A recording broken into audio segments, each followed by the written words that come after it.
집권 여당의 당대표로서 4선의 정청래 의원이 선출이 되었거든요.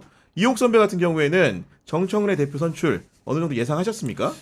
아니 처음에는 저희 그때 방송했을 때만 해도 정청래 의원이 이기곤 있었는데 댓글 반응들이나 이런 거 보면 약간 박찬대 의원 쪽으로 이제 점점 좀 센터 옮겨가는 게 아닌가 했는데 그 대표 선거하기 한 1, 2주 지나고 전주도 봐도 이게 여론 동향이 변한 게 없더라고요. 그러니까요. 그리고 네. 여론조사 차이는 의외로 많이 지는데 계속 음. 박빙 열세다 이렇게 얘기하는데 이게 왜 박빙 열세지 그런 생각을 좀 했었어요. 그래서 아마 현역 의원들이 달라붙어서 그런 게 아닌가 그런 게 생각이 들고요.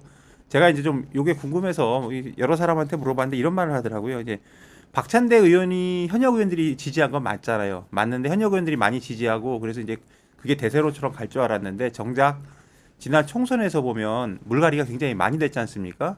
그러면 지역에서 대의원들이나 뭐 당원들한테 힘을 미칠 수 있는 사람은 오히려 저기 네. 구의원이나 시의원인데 이 구의원, 시의원은 지금 지역위원장이나 국회의원의 사람들이 아니라는 거예요. 물갈이가 됐기 때문에 전 국회의원이나 뭐 전 지역위원장 그렇기 때문에 이 사람들이 의원들의 오더를 따르지 않았을 가능성이 높다. 그리고 또 하나 뭐냐면 내년 지방선거잖아요. 그렇죠. 지방선거면 의원들은 이제 그 자리에다가 자기 사람들을 심으려고 할 겁니다. 그러면 이 사람들은 본인들이 해봐야 밀려날 텐데 하니까 이제 말을 오히려 안 들었을 것 같다. 이런 분석들이 있고요. 그래서 정청래 대표도 이런 점을 좀 파고들어서 본인이 이제 당원 주권 얘기를 하고 또 이런 말 하지 않습니까? 억울하게 컷오프 되는 사람 없게 하겠다. 그러니까요. 이런 것들이 전부 다 이제 약간 그 의원이 아닌 시의원 구의원들 향한 메시지다. 이렇게 얘기를 하고요.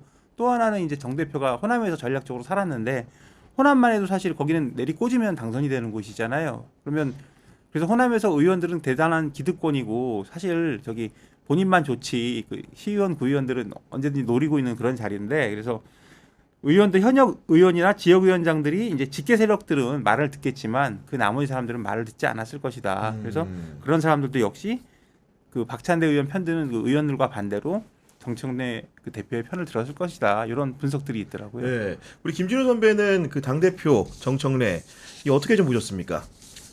저는 뭐 처음에 왜 4주 전에 저희들이 이제 방송할 때 이게 이제 약간 박빙으로 이제 조금 정청래 대표가 앞서지 않느냐라고 했는데 이게 지금 결과 나온 거 보면 더 벌어졌잖아요. 많이 벌어졌죠. 그래서 저는 이렇게 벌어진 게 뭐 한 8알은 속옷 윤석열이 아닐까 뭐 이 생각을 좀 합니다. 이 지금 윤석열은 뭐 특검 체포영장 집행 뭐 지금 완강히 거부하고 있는 뭐 온갖 촛대를 보이고 있잖아요. 그리고 이제 그렇죠. 뭐 이게 뭐 외신에서도 지금 이제 화제가 됐잖아요. 뭐 좀 무슨 라잉 언더웨어인가 전 언더웨어는 아닌데 뭐 누워서 이제 언더웨어 입고 뭐 했다는 건데 그래서 뭐 새로운 저항 방법이라고 보도해가지고 완전 국제적 망신을 다 샀고 그리고 이제 뭐 소환된 김건희는 또 뭐 저같이 아무것도 아닌 사람이라고 이야기를 하던데 진짜 네. 정말 지나가던 청소부가 연병하네라고 할 만한 그런 이야기를 했잖아요. 그래서 아마 이 이제 저처럼 이제 아무것도 아는 사람들이 보기에는 이게 내란을 어떻게 해서 빨리 종식시켜야 되겠다라는 생각을 할 수밖에 없고 그래서 이제 어떻게 보면 정청래 대표가 이제 뭐 내란 그러니까 협치보다 내란 섞기이 우선이라고 하니까 정 대표에게 힘을 실어준 거 아니냐 이런 생각이 듭니다. 네. 그 정청래 대표는 그야말로 본인이 표방하는 대로 강력하고 굉장히 신속한 당대표를 자처하고 있는데 본인만의 스타일, 업무에도 그대로 반영되지 않겠습니까?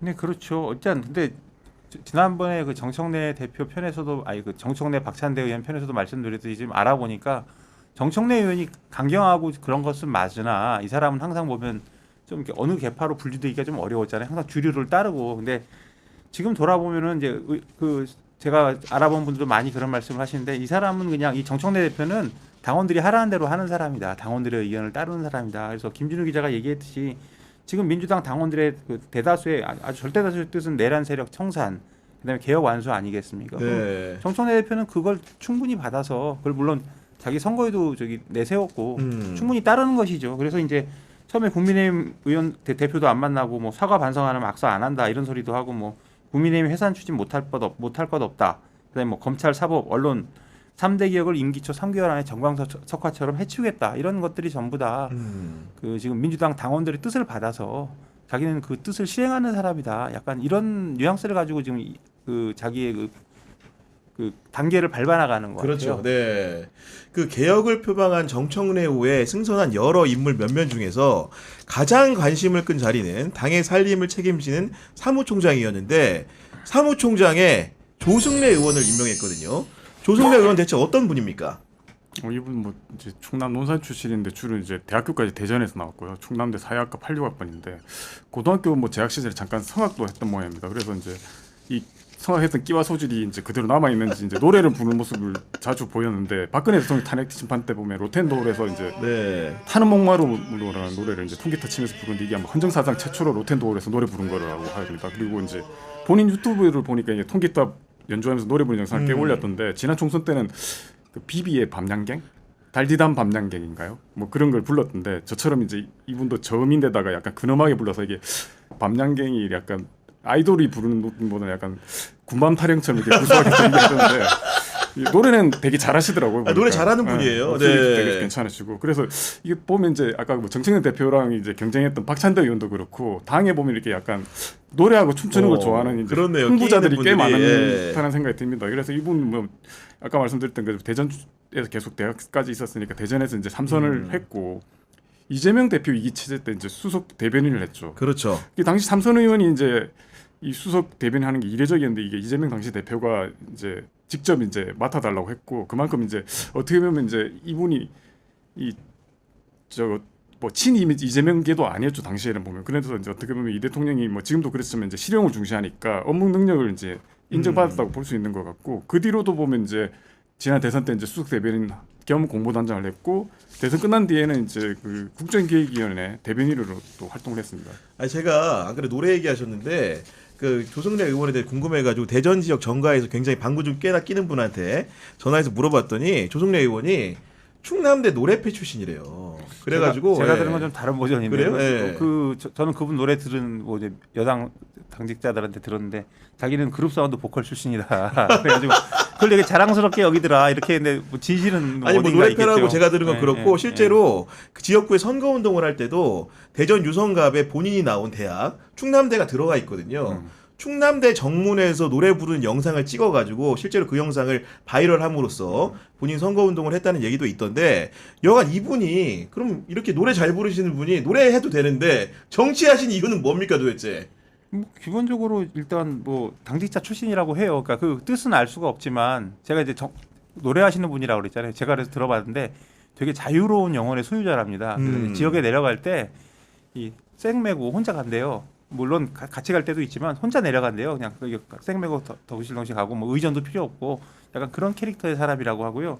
왜 정치에 뛰어들었는지 모르지만 이력을 뒤져보니 뭐 당직자부터 시작을 하셨다고 하고 뭐 여러 가지가 있겠죠. 그 시절에 이제 뭐 민주화 때문에 했을 수도 있고 아니면 이게 직장 개념일 수도 있고 근데 보통 국민의힘 같은 경우는 당직자들이 직장 개념들이 많은데 그 민주당 당직자들은 좀 그쪽은 아니고 아마 학생운동 하거나 아니면 뭐 그렇죠. 이런 네. 사람들이 많거든요. 그래서 그런 게 아닌가 이제 뭐 그렇게 잠시 추론해보고요. 이분이 이제 그 노무현 정부 때 행정관으로 들어가셔서 비서관으로 이제 말기에는 나오시고 그다음에 이제 안희정 그 전 충남자 최측근으로 해서 그렇습니다. 네. 비서실에 오래 있었고 비서실장을 했고요. 근데 제가 들은 이 여담이 갑자기 생각이 나는데 당시에 이제 모 전 의원이 있어요. 모 전 의원하고 이 저기 조승래 의원하고 둘이 최측근인데 둘이 사이가 안 좋았대. 그래가지고 안전지사가 야 너네 각자 나가라 그래서 내보냈다는 이런 얘기를 들었는데 이거 확인은 안 되는 얘기입니다. 그래서 둘 다 이제 한 사람은 의원이 먼저 되고 한 사람은 한 번 되긴 됐었어요. 네. 뭐 그런 얘기가 있고요. 그래서 그렇게 했고 지역에서는 보면은 이제 굉장히 노래 잘 부르니까 뭐 인기 있겠죠. 노래 잘 네. 부르면 뭐 가는 데마다 예를 들어서 뭐 노인정 가서도 노래 불러도 되고 어디 가서 노래 그러니까요. 불러드려도 네. 되고 그 유명한 의원 중에 옛날에 한나라당의 그 국민의힘의 김명현 전 의원이라고 있어요. 그분이 되게 지역 밀착형 이거 지금 생각나서 하는 얘기입니다.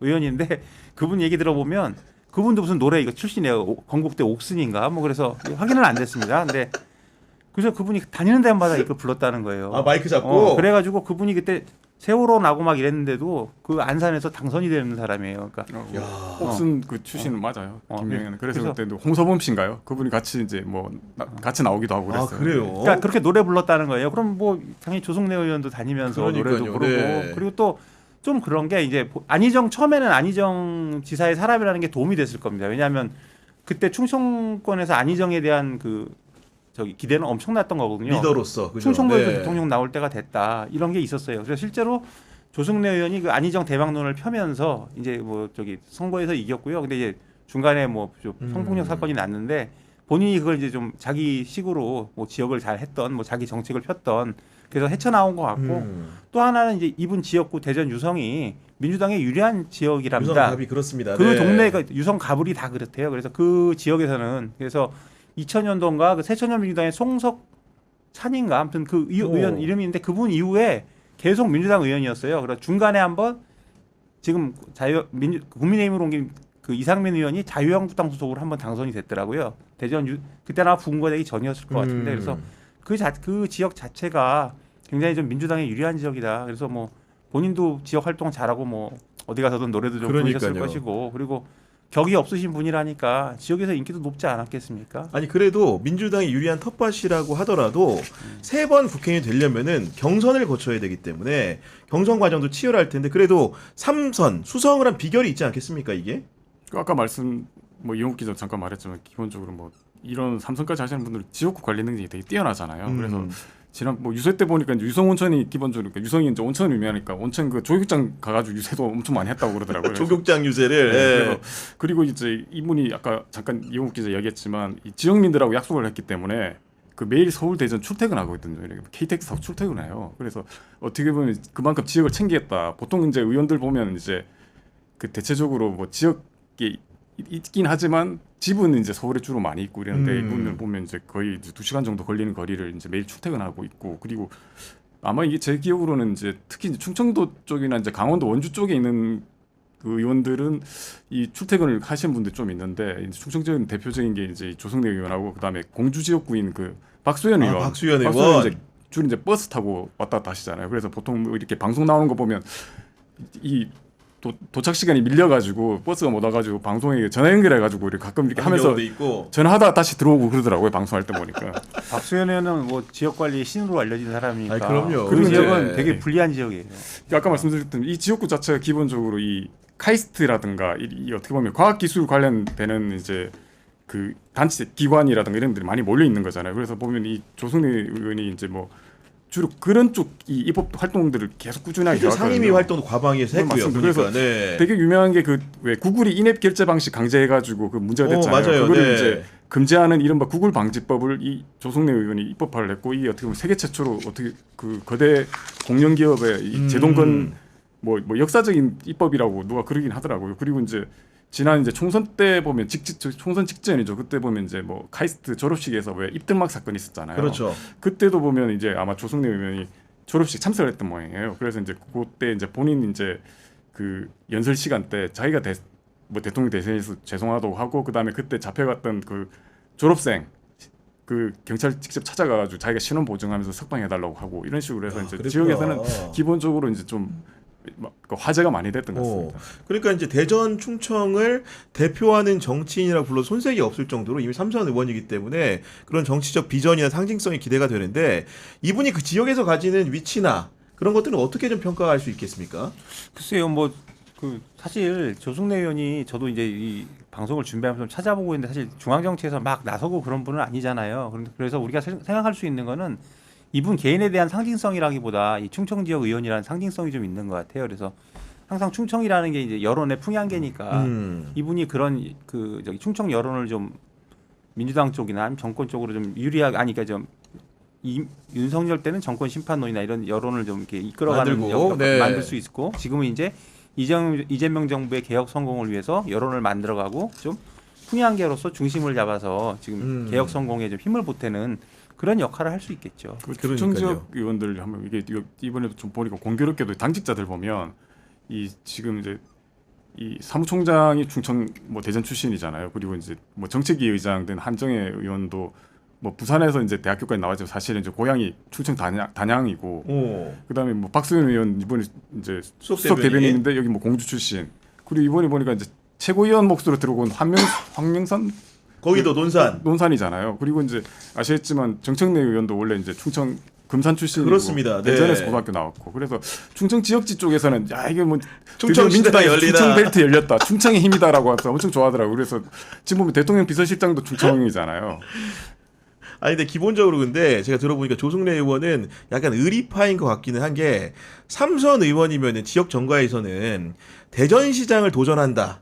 그 내년 6월에 이런 얘기가 나올 법도 한데 지금 그러지 않을 거라고 보는 것이 허태정 전 시장하고 너무 가까운 사이라는 거예요. 저도 그 얘기 예. 들었습니다. 그래서 허태정 어느 분이 위인지 모르겠는데 물어보니까 조승래 의원이 허태정의 사람이다 이렇게 얘기하는 그런 얘기도 사람도 들었어요. 있어요. 예. 심지어는. 그래서 예. 그 얘기를 들어서 그래서 이제 도전 안 하겠구나 그런 생각을 했었고요. 또 하나는 지금 뭐 도전을 하지만 지금 집권 여당 이게 거대 집권 여당의 사무총장이라는 게 어마어마한 자리잖아요. 그럼요. 그러니까 네. 이거를 수락하는 순간 이거를 함부로 내려놓을 수가 없는 겁니다. 왜냐하면 이제 항상 이제 선거를 앞두고 특히 선거를 앞두고 사무총장은 이제 우리 소위 말하는 조강특위위원장, 그러니까요. 조직관리특별위원장을 하는데 여기서 하는 일이 지역 조직 정비하고 지역위원장 뭐 당무감사 내려서 뭐 교체하고 날릴 수도 있는 거잖아요. 쉽게 얘기해서. 예. 지금 내년 지방선거 앞두고 공천에 가장 핵심적인 힘을 틀어질 수 있는 사람이고 본인이 그 굉장히 막중한 역할을 해야 되기 때문에 그리고 지금 이재명 정부 성공을 위해서는 마지막 개혁의 꼭지점을 찍기 위해서 지방선거 승리가 절실하다는 여론들이 좀 있잖아요. 그러니까 그거를 잘 수행하는 그런 막중한 역할을 맡았기 때문에 섣불리 뭐를 다른 걸 하기는 좀 어렵지 않을까. 그러니까요. 이쯤 되니까 이분의 이제 국회 활동도 굉장히 궁금해지는데 아까 과방위 활동은 이미 얘기를 했고 뭐 국방위, 예결특위 등에서 활동을 했는데 주요 활동을 꼽는다면은 어떤 걸 꼽을 수 있습니까? 그 앞서 말했듯이 이제 뭐 구울 방지법도 있고 오히려 이제 어떻게 보면 이 과방위에서의 활동이 되게 눈에 띄긴 하더라고요 사실. 그리고 이분이 이제 게임에 대해 되게 관심이 많아가지고 게임 산업 지급법 같은 것도 했고 그리고 이제 뭐 이 예결특위는 사실 이제 지역 현안들 주로 해결하기 위해서 이제 그 각 지역별 몫으로 돼가지고 어떻게 보면 대전 몫으로 이제 들어가가지고 지역 현안 해결해서 뭐 저는 정확히 모르겠는데 이 대전 교도소 이전 문제가 그 지역에서 엄청 큰 현안인 모양이더라고요. 그래서 이제 이걸 지역 현안 법안 그러니까 이전할 때 예타 면제하는 법안 통과에도 힘을 써가지고 민주당에서 뭐 8년 연속 국정감사 뭐 우수위원으로 뭐 선정됐다고 하더라고요. 아니 그것도 그렇고 이분이 저는 사실은 외모가 대변인상이 있는 건 아닌데 제가 볼 때 외모만 봐서는 대변인이 어울리는 분은 아닌 것 같은데 그 가수에도 어울리지는 않죠. 네. 그러니까 원내 대변인, 수석 대변인, 공보단장 다 했다는 건데 어떤 능력을 인정받았다고 봐야 될까요? 사실 제가 현장 떠난지 좀 돼서 근데 지금 다 한 거는 뭐냐면 기본적으로 기자들 선호도가 대단히 높았다고 봐야 높았다는 돼요. 거죠. 네, 전화 높았다고 잘 봐야 받고. 되고, 네, 전화 받고 브리핑 잘해주고. 그렇죠. 제가 예전에도 말씀드렸었는데 열린우리당 때 뭐 전직 의원이 이제 대변인을 했었는데 정말 극악했어요. 전화도 안 받고 뭐 아니 2시간 3시간 대통령 만나고 왔는데 두 마디 해주고 딱 전화도 안 받으면 기사 어떻게 쓰라는 겁니까? 쓰라는 그러면 네. 기자들이 막 항의하고 그랬었어요. 당시 그 뭐 대표분한테 이래 내가 누구라고 얘기하면 특정이 되기 때문에 그 정도로 되게 예민한 문제인데 네. 이분이 이걸 했다는 건 대단히 일을 잘했다는 것이죠. 그리고 일단 뭐 이력을 뒤져보니까 2024년 8월에 이제 수석 대변인으로 임명됐는데 사실 이분이 안희정계라면 친문이고 그래서 사실 비주류에 가까운 분이잖아요. 근데 굳이 대선을 앞두고 이재명 대표가 이 사람을 갖다가 수석 대변인에 임명한 거는 그 능력을 높이 봤다는 거가 아닐까. 그렇습니다. 네. 그래서 그 대변인으로서 능력을 높이 봤을 것이고 실제로 또 이제 계엄 때 보면 불법 내란 때 와서 다 기자들한테 설명 잘 해주잖아요. 그래서 적어도 그쪽으로는 굉장히 좀 인정을 받은 사람이 아닌가. 그리고 인품이 되게 차분하고 조용하다고 하세요. 그래서 그 선호도가 높고 일단 기자들이 그런 사람 좋아하죠. 그러니까요. 저 후배 기자들한테 조금 물어보니까 그 이야기는 하더라고요. 기본적으로 이제 이 아까 뭐 콜백 얘기했죠. 콜백 잘해주면 다들 좋아하기 때문에 그런 데서 되게 높은 평가를 받고 있고, 근데 실제로 이제 이야기를 좀 해보면, 그러니까 이 좀 심지도 있고 합리적인 요인이라는 평가가 또 많고, 기본적으로 이제 신중하고 논리적이기 때문에 이 대변인들 가운데서도 보면 이제 말 가지고 장난치는 대변인들도 있잖아요. 그런 분들하고는 조금 결이 다른 분이구나. 결이 좀 다르고 네. 또 그런 이야기도 하더라고요. 그러니까 어떤 대변인들 같은 경우는 저도 옛날에 뭐 저기 거의 막내 시절에 뭐 지금 이제 중진 의원인데 뭐 의원이 대변인 시절에 이제 뭐 물어보면 막 저한테 막 욕을 해요. 뭐 욕을 한다면 뭐라고 해요? 그것도 모르냐면서 막 구박을 주고 기자들 많은 데서. 지금은 그게 어떻게 보면 뭐 이게 뭐 상시화된지 모르겠는데 당시로서는 조금 이렇게 뜨악했던 부분이 있는데, 근데 기자들이 어떻게 보면 좀 잘 모르는 질문을 한다든가 아주 단정적으로 몰아가는 질문을 해도 그 자리에서는 바로 반박을 안 한다고 그러더라고요. 대신 이제 나중에 조용히 이제 전화해가지고 사실은 그게 아니고 이러이러한 부분들이 있다라고 이렇게 약간 백그라운드 설명을 했어서 그런 부분에서는 되게 높이 평가하고. 근데 최근에 이제 그 이야기를 들었어요. 이분이 이제 그 지금까지 국정기획위 대변인을 했잖아요. 맞아요. 그러니까 일이 많이 몰리다 보니까 되게 갈수록 이제 갑자기 얼굴도 검은데 얼굴이 점점 이제 힘들어해가지고 본인 유튜브에도 올렸더라고요. 얼굴이 좀 안 좋아진다고. 그래서 최근에 약간 질문 이상한 거 하면 살짝 짜증내는 버릇도 있다고 그런 이야기 하더라고요. 아니 간편히 얘기하면 뭐 친절한 승래씨쯤 되는 건데 그런 분이 약간 뭔가 흑화되는 과정을 일이 너무 많으면서 겪고 있는 게 아닌가 싶은데 여간 정청래 대표가 이분을 사무총장으로 임명을 하면서 업무 처리 능력이 매우 꼼꼼하고 유능하다고 했는데 정청래 대표가 사실은 다른 사람에게 후하게 평가하는 사람이 아니기 때문에 색다르게 들리기는 합니다. 이 평가가. 정청래 이게 전에도 제가 말씀드렸는데 정청래 대표는 기본적으로 지금 주류를 의원들을 자꾸 선거를 한 게 아니에요. 그래서 비주류, 약간 좀 온화가 비주류, 그러니까 그 사람의 뭐 사람의 일거수일투족을 뭐 본인이 딱 집어서 저 사람은 내 사람을 만들어야겠다 한 사람도 있지만 또 한편에서는 약간 좀 온화하고 능력 있고 이런데 약간 지금 그 친명 핵심 주류는 아닌 것 같은 그런 의원들을 많이 공략을 해서 앉힌 것 같고요. 그래서 정청래 의원으로서는 사실 지금 어쨌든 심리적 저항감들이 좀 있을 수도 있지 않습니까? 그러니까 그런 것들을 잘 헤쳐나가기 위해서는 능력이 좋고 무리가 없고 이런 사람들을 앉혀야겠죠. 다 모든 당직이 그렇지는 않지만 정책위 의장이나 그렇죠. 네. 지금 사무총장 같이 막중한 자리인데 보면 두 분 다 온화하고 비주류다 이런 평판들이 있잖아요. 이거는 뭐냐면 정청래 의원이 앞으로 본인이 세게 나갈 건데 이 사람들은 좀 보완제 역할도 해가면서 내가 그 자기 물론 그리고 이분들은 이제 박찬대 의원을 세게 민 사람들도 아니고 하니까 본인이 좀 심리적으로 이제 선택지대에 있는 예, 분이니까 그러니까 같이 좀 일을 할 수 있지 않았을까 이런 생각을 하고 선거 과정에서도 아마 어쨌든 나름의 공략을 하지 않았을까 싶습니다. 안 그러고서야 이런 자리를 덜컥 넘기지는 않았을 거고요. 네.